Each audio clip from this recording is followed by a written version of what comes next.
बिस्मिल्लाहिर्रहमानिर्रहीम। इस वीडियो में हम जो है वो एक्सरसाइज 7.1 उसका क्वेश्चन नंबर 1 और उसका पार्ट 3 करेंगे। लेकिन उसको शुरू करने से पहले ना मैं आपको ये चीज़ बताना चाहता हूँ कि जब लास्ट टाइम 2 वीडियोस में हम लोग एंगल्स बना रहे थे तो हमने एक एंगल 90 का बनाया था, 75 का। तो मैंने कहा था अच्छा पहले वाली आर्क लगाते हो 60 का बनता है, फिर 120 का बनता है। तो मैं उस पर ज़रा बात करना चाह रहा हूँ आपको ज़रा क्लियर करने के लिए कि वो ऐसा क्यों होता है। एक दफ़ा आपके जहन में वो बात इंशाल्लाह बैठ गई तो फिर आपके लिए बाद में काफ़ी आसानी होगी, आप भूलेंगे नहीं उसे। तो देखें, मैं ना एक आपके सामने एक सर्कल लगाता हूँ, ठीक है। ये देखें,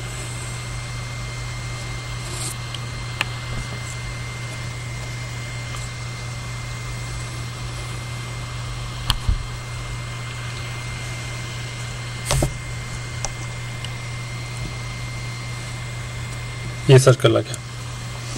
अब सर्कल के ऊपर मैं ना कोई भी नुक्ता लगाने लगा हूँ स्टार्ट पॉइंट ज़रा स्टार्ट करने के लिए, या फिर प्रकार रख के मैं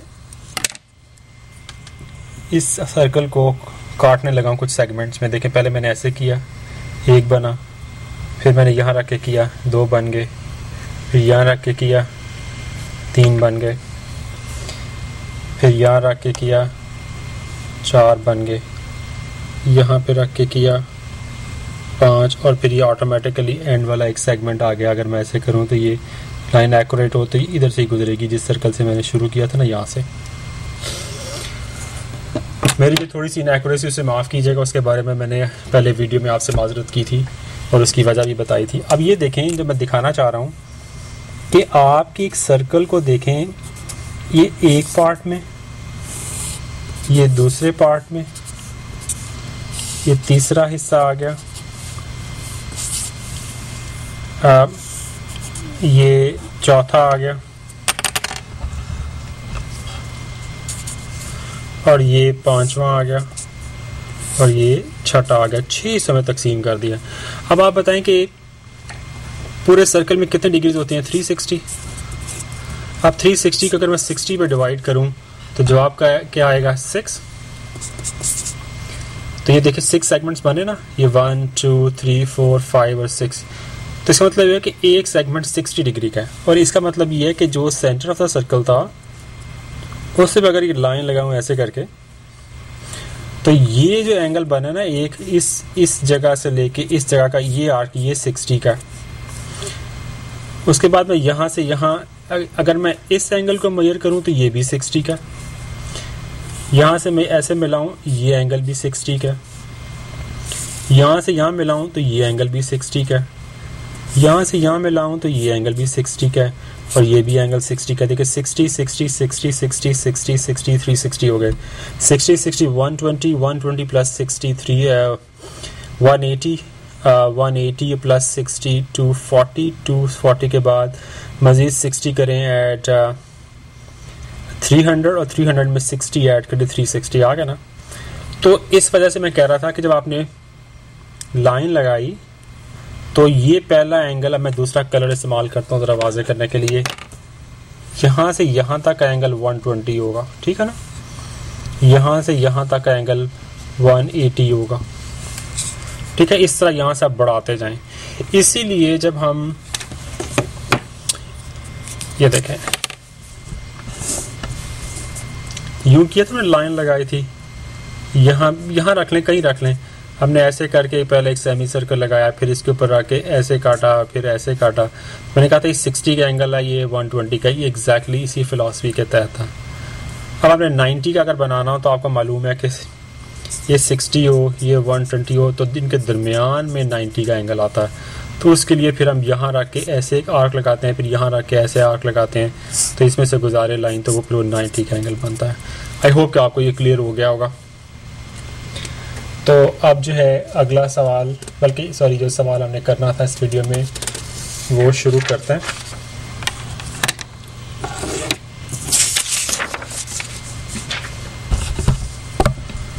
क्वेश्चन कुछ यूं है कि आपने एक ट्रायंगल बनानी है, ये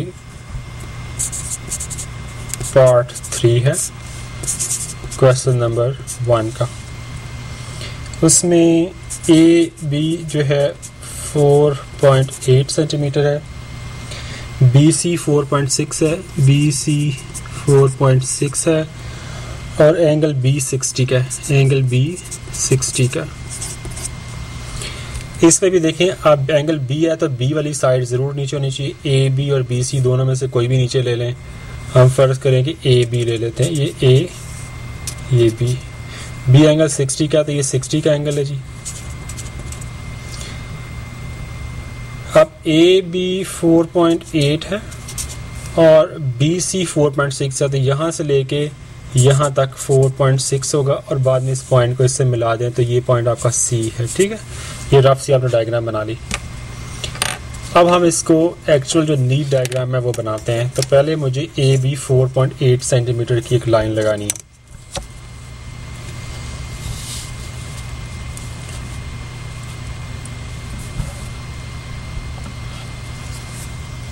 मैंने 10 से शुरू किया है तो 4.8 की मैंने ये 14.8 तक लाइन लगा ली। ठीक है, उसके बाद मुझे B के ऊपर 60 का एंगल बनाना है, जैसे कि आप ऊपर डायग्राम में देख चुके हैं। और मैं लेबल कर दूं इधर कि ये A पॉइंट है, ये मेरा B पॉइंट है और ये 4.8 सेंटीमीटर। अब 60 का एंगल बनाना है। 60 का एंगल बनाना शायद सबसे आसान है। तो इस पॉइंट के ऊपर रख के एक कन्वीनियंट सा डिस्ट लेके इसकी लेंथ और आप ऐसे करके लगाएं। उसके बाद इसको उठाएं, इसको यहाँ रखें और ये लगा दें, बस। तो इस लाइन में से जो गुजरेगी लाइन इस पॉइंट में से, वो आपका 60 का एंगल बनाएगी।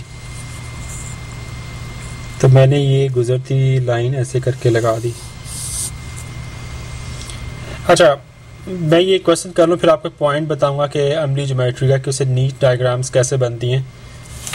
अब मुझे इस लाइन के ऊपर अपना पॉइंट C ढूंढना है जो कि BC 4.6 सेंटीमीटर है। ठीक है, तो इधर मुझे फिर कंपास की हेल्प लेनी पड़ेगी। 4.6 सेंटीमीटर मैं इसे खोलूंगा, ये देखें इधर C पॉइंट 4.6 आना चाहिए ना, तो इधर रख के मैंने इसे एक आर्क लगाई, ये मेरा पॉइंट C आ गया और ये 4.6 सेंटीमीटर है। और इस पॉइंट C को बाद में मुझे A से मिला देना है तो मेरी डायग्राम बन जाएगी। ये आपकी डायग्राम बन गई। अब आपको बताना ये चाह रहा था कि नीट डायग्राम बनाने के लिए जब मैंने इन दोनों को लाइन लगाने लगा था तो मैंने कहा था आपको एक पॉइंट बताऊंगा। वो पॉइंट मेरा ये था। अब मैं ज़रा इस डायग्राम से ज़रा साइड में आके बताने लगा हूँ आपको कि जैसे ये एक लाइन लगी है,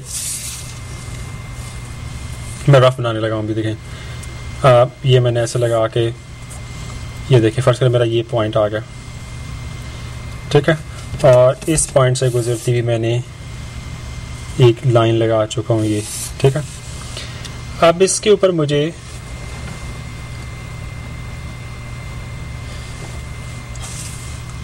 ठीक है, अब पॉइंट ये है कि जब आप यहाँ से, बल्कि ये भी छोटी मुझे ज़रा बड़ी बनानी चाहिए ताकि ना आपको ज़रा ज़्यादा वाज़े नज़र आए। इस वक्त कैमरे से ना आपको साफ नज़र नहीं आ रही होगी, मैं दोबारा बताता हूँ। ये लाइन, ये बड़ी सी लाइन और ये लाइन। अब फर्स्ट करें आपने यहाँ से इसके अंदर ना एक लाइन गुजारनी है। फर्स्ट करें 2 पॉइंट्स हैं। अच्छा, आप ऐसे फुटा रखते हैं ना, तो आपने ना एकदम लाइन नहीं लगानी शुरू कर देनी, बल्कि जो पेंसिल, इमेजिन करें कि आपकी बहुत ही बारीक सी पेंसिल है। मैं ज़रा अपना पॉइंट वाज़ह करने के लिए ना ये बॉल पेन पकड़ रहा हूँ। तो आपने ऐसे रख के ना हल्का सा रख के देखना है, फिर इधर रख के देखना है। अगर बॉल पेन एग्जैक्टली ठीक जगह पे आ रहा होगा तो ठीक है, नहीं तो आप हल्का सा इसको ना ऐसे हिलाएं। फिर आप ऐसे करके देखें, ऐसे रख के हल्का सा रख के देखें, फिर इधर से रख के देखें, फुट्टे के साथ बिल्कुल इस पॉइंट पे रख के देखें, फिर इस पे रख के देखें। अगर आपको महसूस होता है कि आपकी पेंसिल एग्जैक्टली जहाँ पे ये 2 आर्चेज जो हैं वो क्रॉस कर रही हैं, तो वो उसके ऊपर पेंसिल आ रही है, तो ठीक है। नहीं तो आपको दोबारा से क्या करना है कि इसको थोड़ा सा फिर एडजस्ट करें, फिर ऐसे रख के ना हल्का सा ऐसे घुमा के देखें एग्जैक्टली कि ठीक आ रही कि नहीं आ रही सही पेंसिल। यहाँ पे दबाना नहीं है वरना निशान पड़ जाएगा, इधर भी दबाना नहीं, बस पेंसिल रख के देखें। जब आपको पता चल जाए ना कि ये पेंसिल बिल्कुल ठीक जगह सही जगह पे आ गया, क्योंकि लाइन तो आपने पेंसिल से लगानी है लेकिन फुट्टा आपको गाइड करेगा ना कि कहाँ पे लाइन लगेगी।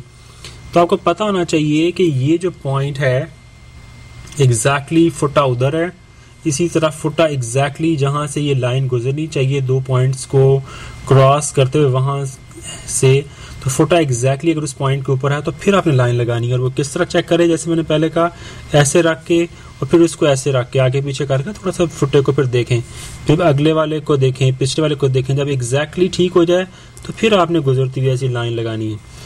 और लाइन लगाने का भी एक ट्रिक होता है कि बजाय कि आप यूं ऐसे करके सीधी लाइन लगाएं, तरीका ये होता है कि आपने ऐसे घुमा के ना हल्की हल्की पेंसिल को घुमाते हुए लाइन लगाएं ऐसे करके, क्योंकि बाज़ का वो लाइन जो पेंसिल होती है वो कुछ इस तरह की उसकी शेप हो जाती है कि वो अगर आप ऐसे सीधी लाइन लगाएंगे ना तो बारीक सी लाइन नहीं लगेगी। इम्तिहान में पसंद किया जाता है कि बारीक सी और गहरी लाइन हो, यानी कि वो डार्क भी हो और बारीक भी हो।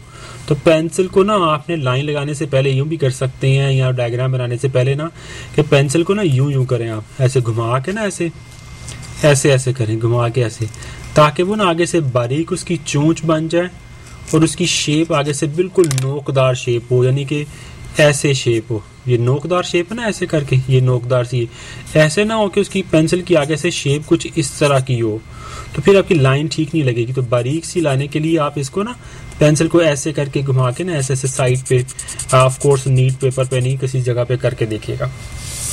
तो इसके साथ ही ये वीडियो ख़त्म हुई। हमने 3 पार्ट्स कर लिए, इंशाल्लाह अगले वीडियो में चौथा पार्ट करेंगे। अस्सलाम वालेकुम।